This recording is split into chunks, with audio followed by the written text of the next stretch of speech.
What a sprint win by the 22-year-old Dutchman. A first Grand Tour victory for Olaf Koy. And that finish was incredible, wasn't it, Adam? I mean, Tadej Pogacar, we know he's good, but it's his first time he's taken his hand to lead-outs before, and he's not too bad at it, is he? He's quite good. Not too shabby. This is remarkable. Yeah, I mean, fair play to him. He basically, I'm not going to say single-handedly, but if Pogacar wasn't there, Narvaez was not getting caught. They needed someone like Pog to be able to do that turn. Luckily for Trek, they had that work there for them and someone to do that, because if not, Narvaez would have been gone clear. I mean, great ride by him. Milan starting with 1:75 to go, so relatively short for him.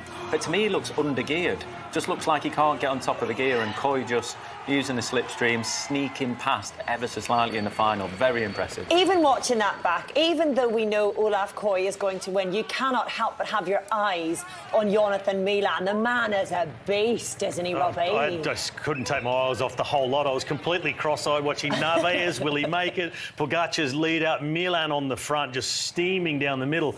But just that smooth, powerful style of Olaf Koy. Oh, here he comes. He's coming over the top. And Milan, I mean, he's wrenching the bike to pieces, and it's just such a contrast between himself and Koy, who's just so smooth and controlled. It just looks effortless, but it's so incredibly fast. And he had a difficult start to this Giro, but class always shines through. Do you know what's making me smile a little bit? I know it's a bit early for predictions, but Dan picked Olaf Koy today, and Dan's set off home already. I know for a fact he's listening. He'll be in the car driving along, buzzing with a smile on his face. Yes! I'm hearing from traffic police that he's done a U-turn in the middle of the motorway and he's on his way back in again just to gloat. Heartbreak for Jonathan Narvaez, so that was a fantastic move from him, and we really thought he was going to be able to stay away for his second stage win, Jonathan. Well, he was going to stay away, if not for Pogacar. I mean, it's that simple. Like, Pogacar well, not like you said, not single-handedly, but he was definitely the nail in the coffin.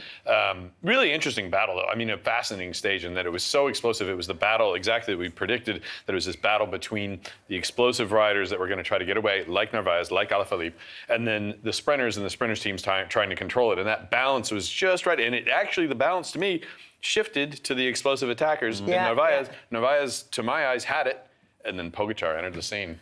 Oh, it's absolutely beautiful. How badly did Visma Lease the Bike need this win as well, Jonathan? I mean, I think, Olaf Koy is an incredibly talented rider that's been a little bit overshadowed by the success of that team. He wins a ton of races every year, but we kind of don't see it because we're talking about Wout van Aert and we're talking about Jonas Vingegaard and whatever. But he is a top quality class bike rider on his own right. He's been winning big races for 3 years. This is his first Grand Tour. Well, he hasn't been taken to that many Grand Tours because, of course, they're focused on winning the GC. And that's the difficulty of being in such a superstar team, really. But he's proving his place here. I think it's maybe his fourth win this year. I need to double check that. But being taken to his first Grand Tour and taking his first sprint victory, that is huge in his career. He's only 22. A brilliant moment for him to step up. Fantastic moment for him. And I think as well, for the team, as you said, I think it's 6 weeks. Dan mentioned it earlier on commentary.